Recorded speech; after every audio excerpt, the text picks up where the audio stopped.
नमस्कार बच्चों, स्वागत है आपका आज की इस वीडियो में।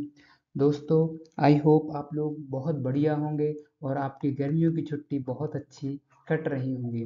तो चलिए, आपके स्कूल भी स्टार्ट हो चुके हैं और आप सभी का 31 मार्च को आप सभी का रिजल्ट आया था और आशा करता हूँ कि आप लोगों का रिजल्ट बहुत अच्छा रहा होगा और आप लोगों को अपने स्कूल से यह हमारा घर हमारा विद्यालय प्रयास अभ्यास पुस्तिका जो कि प्रोजेक्ट कार्य दिए गए हैं, यह आपको अपने स्कूल से मिल चुकी होंगी।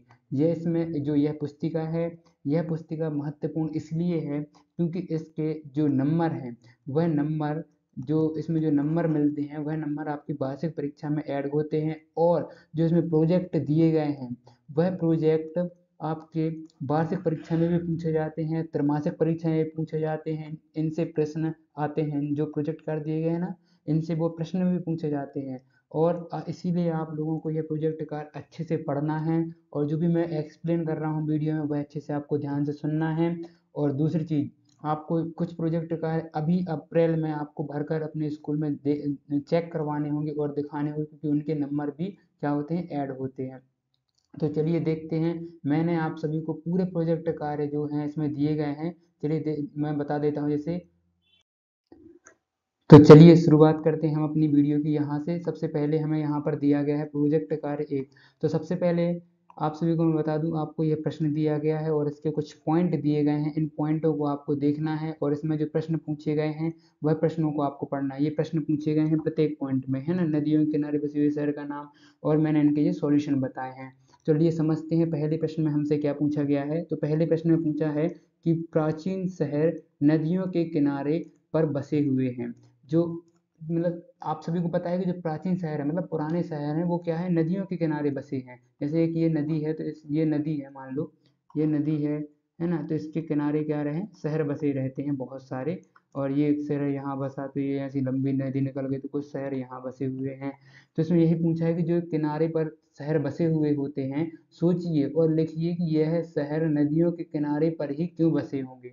आपको यह सोचना है कि यह जो शहर हैं वह नदियों के किनारे ही क्यों बसे हैं और नदियों के प्रदूषण का कारण भी यह शहर हैं। और जो नदी में जो प्रदूषण हो रहा है, जल प्रदूषण हो रहा है नदियों में, जैसे आप सभी को पता है गंगा की सफाई के लिए योजना चलाई गई थी, है ना, और नर्मदा नदी की सफाई के लिए भी योजना चलाई गई थी। तो ये जल प्रदूषण हो रहा है, इनका कारण, मुख्य कारण क्या है, यह शहर ही तो है ना।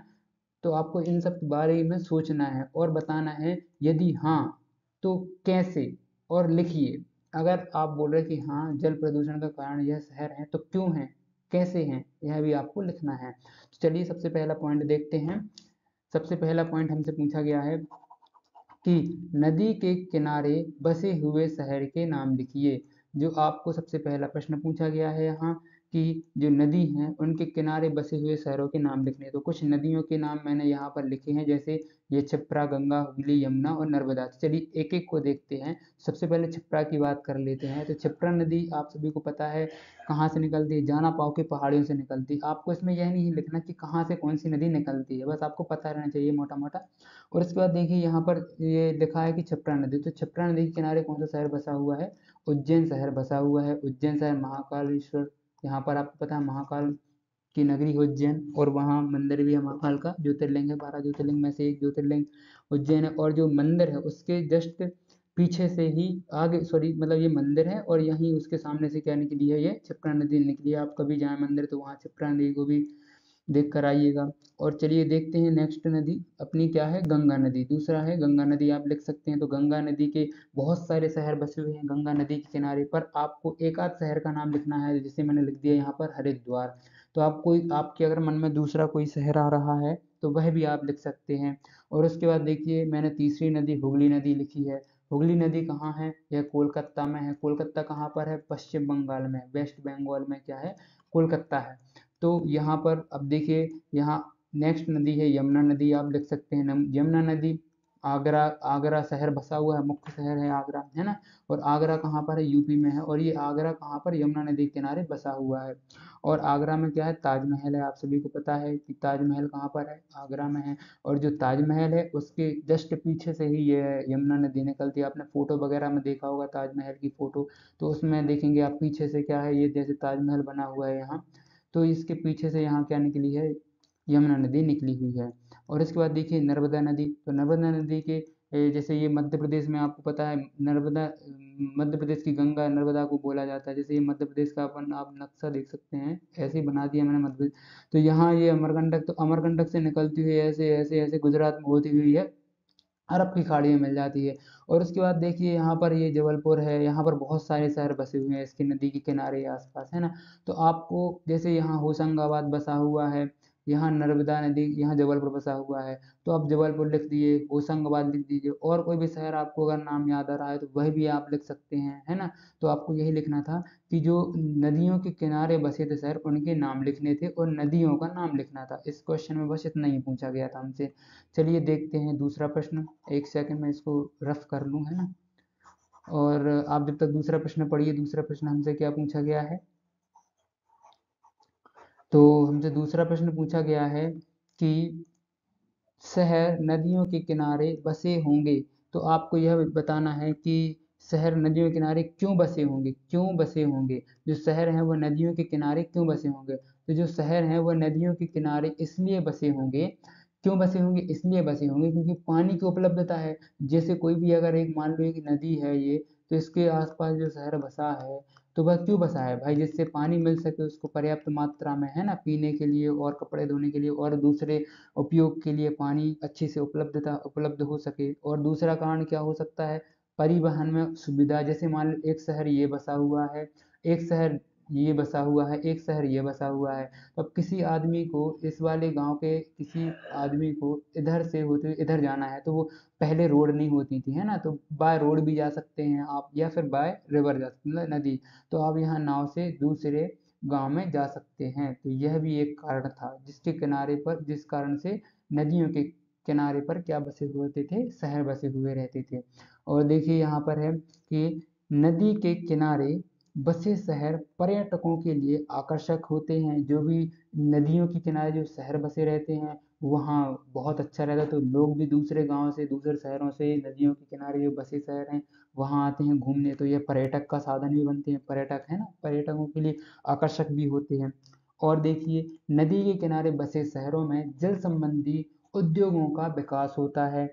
जो कि आपने देखा होगा कि जैसे अगर जो भी शहर हैं, जैसे आगरा हो गया, उज्जैन हो गया, तो इनमें क्या है, फैक्ट्रियां भी खुली रहती हैं, तो वो उद्योगों का क्या होता है, विकास होता है, बहुत से फैक्ट्रियां भी खुल जाती हैं, क्योंकि जल चाहिए पड़ता है ना, पानी के बिना तो आप फैक्ट्री खोल नहीं सकते, पानी तो अवश्य चाहिए पड़ता है।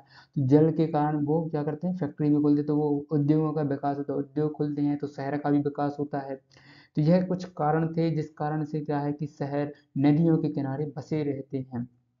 तो चलिए नेक्स्ट पॉइंट हमें दिया गया है, पूछा गया है कि जो कि पूछा गया है हमारा कि प्रदूषण के कारण जो यह शहर हैं, यह प्रदूषण का कारण कैसे बनते हैं।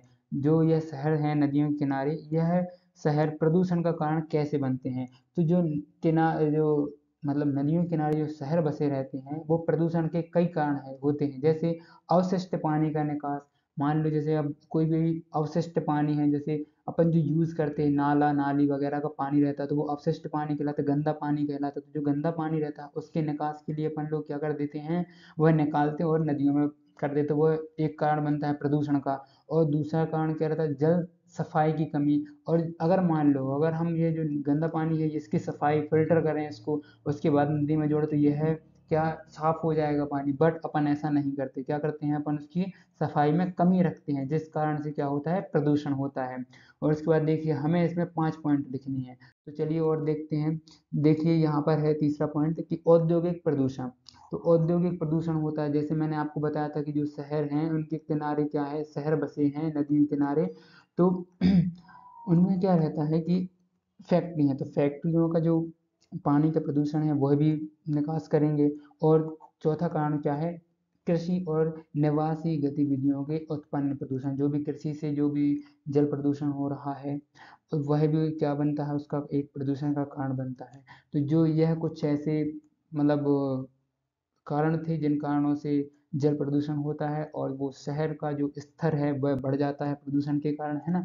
तो यह आपको अपनी पुस्तिका में लिख लेने हैं। और इनको अच्छे से समझ ना आया हो तो आप मुझे कमेंट करिए, और अगर वीडियो अच्छी लगी है तो वीडियो को आप लाइक करिए। और मिलते हैं नेक्स्ट वीडियो में, जिसमें हम जो कि हमारा प्रोजेक्ट कार्य 2 है, ये देख सकते हैं, इसके सॉल्यूशन को समझेंगे, प्रोजेक्ट कार्य 2 के सॉल्यूशन को। और प्रोजेक्ट कार्य 2 के सॉल्यूशन को हम अच्छी तरीके से देखेंगे कि इसमें क्या क्या प्रश्न पूछे गए हैं। देखिए यहाँ पर कुछ प्रश्न पूछे गए हैं, ये प्रश्न क्या है ना, यह अपन देखेंगे नेक्स्ट वीडियो में। मिलते हैं नेक्स्ट वीडियो में। थैंक यू, धन्यवाद। यह प्रोजेक्ट कार्य ये प्रोजेक्ट कार्य 3 हैं। तो आपको मैं यह बता रहा हूँ कि मैंने सभी प्रोजेक्ट कार्य बताए हैं, और इस तरीके से मैं आपको सभी प्रोजेक्ट कार्य इस वीडियो में बताऊंगा। मैं अपने चैनल पर पूरी वीडियो अपलोड करूंगा, और आप देखिए, चैनल को सब्सक्राइब कर लीजिए अगर आपने सब्सक्राइब नहीं किया है तो चैनल को सब्सक्राइब कर लीजिए, और वीडियो को लाइक अवश्य करिए, है ना। और चलिए अपन शुरुआत करते हैं अपनी वीडियो की।